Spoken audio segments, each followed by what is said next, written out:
Any other questions? Yes, ma'am. It's a pretty good crowd for a Wednesday. The more I thought, how she remembered all that? Yeah. That might sound like a lyric from a Billy Joel song, Took a picture with my phone. but these people aren't here to see the Piano Man. I'm right down the middle. On this day, We do public speaking. the young We had cows. and the old have come to the Hopewell Library to listen to this woman. It took me a long time to do, and Hannah Robbins Bishop is the author of a new children's book. so I do have a couple up front if anybody is interested. It's a story that was inspired by an innocent, albeit aggravating, conversation that took place a few acres from here. While Hannah was born in Petersburg and grew up in Chesterfield, I was out here sweating and working, you might say she was raised on this historic farm in Dinwiddie County. fixing the fence, moving cows. It's where she learned at a young age she could do anything that her two brothers could. We're driving through the fields, picking up hay. I was driving the tractor. They were throwing the hay on the wagon.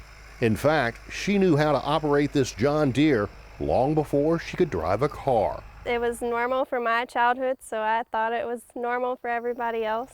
Hannah's dad says he trusted her so much, he once tasked her to bail a couple of fishermen out of trouble when she was just 8 years old. They were fishing down at the pond and got stuck, and I was too busy to pull them out, and I just told Hannah, go get the tractor and chain and pull them out. And she went to the barn, got the chain, put it on the tractor, drove down there and pulled them out. It was an upbringing that was hard, but it made Hannah appreciate agriculture and the importance of the family farm.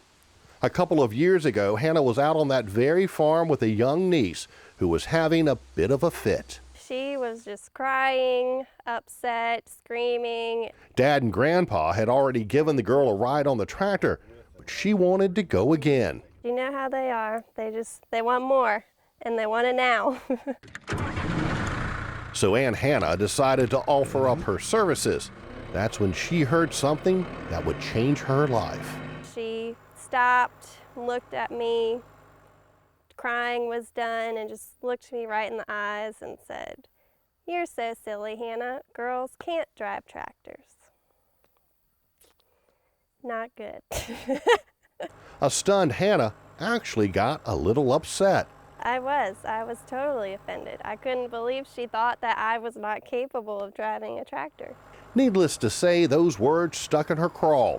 Then the seeds of an idea were planted. So I took what she said and thought about how I could turn it into a story to empower young girls and remind them that they can do anything that they want to do. So Hannah put pen to paper and wrote this book. Coming up with the title was the easiest part. I think it's excellent. Girls can drive tractors. Now this farmer turned writer is getting rave reviews. I'm impressed and I'm proud, and this is what we expect of our children. And not just from Dad. What do you like about the book? Like the end of it. So yes, girls can drive tractors. You can do what you dream. Thank the women in your life because we're on the same team. Yes, that's it. That's it. While they are the book's target demographic, Hannah hopes the message will resonate with people of all ages, especially those in a position to cultivate the next generation. Start them young, get them involved, teach them, that there's nothing abnormal about a girl driving a tractor.